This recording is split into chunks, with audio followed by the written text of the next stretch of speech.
members of Zimbabwe's Government of National Unity were here at the House of Commons in London discussing the way forward for Zimbabwe, including the political situation and how possibly they can help the country move forward.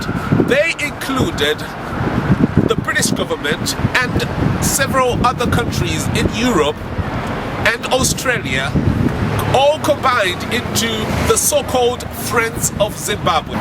This is what they had to say. The British and their allies, which include the United States of America, the European countries, the wide Commonwealth countries, which have imposed sanctions on Zimbabwe, against Zimbabwe, will not be allowed to come to observe our elections. This is because they are not neutral forces. They have shown hostility against Zimbabwe. They are partisan, and so they are not objective, and so they cannot come to observe an election whose conclusion they've already come to before they come to our country. And also because they are partisan, they are coming with the objective of ensuring the outcome. They already want a certain outcome, and so for that reason they will not come to observe our elections.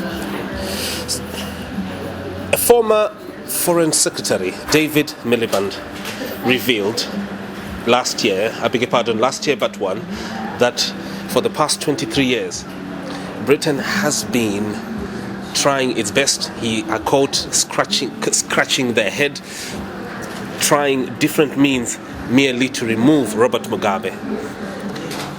Yes, we are aware that the policies of the British government, in particular the Labour government led by Blair, has been to effect a regime change against Zimbabwe, meaning that they would not want to see ZANU PF remain a political player in Zimbabwe.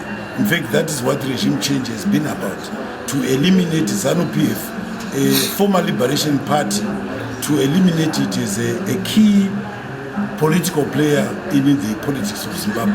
That we are aware of, and that is what we have been resisting all these past years. And we want to say to them that policy will not succeed, it's not sustainable, and it is important for them to start talking to ZANU PF, because the quarrel has been about us and about the British government. There have been allegations recently that the judiciary is controlled by the presidency. That is damn lies, and it should be dismissed with the contempt those allegations deserve. We have a very independent judiciary which comes to conclusions on the basis of the merits of cases and allegations and facts presented before them. That, of course, there's no basis at all. I'm sure they understood where Honorable Chinamasa was coming from.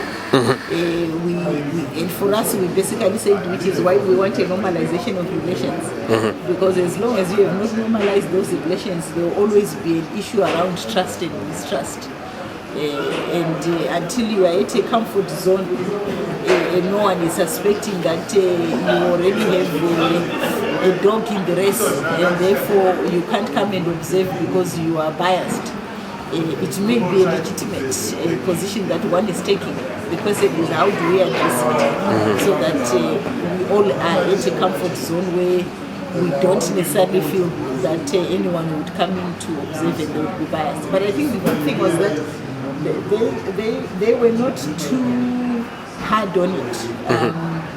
They were clear that if SADC is there, they would support SADC and will take a cue from SADC, which I think is a good movement from their part.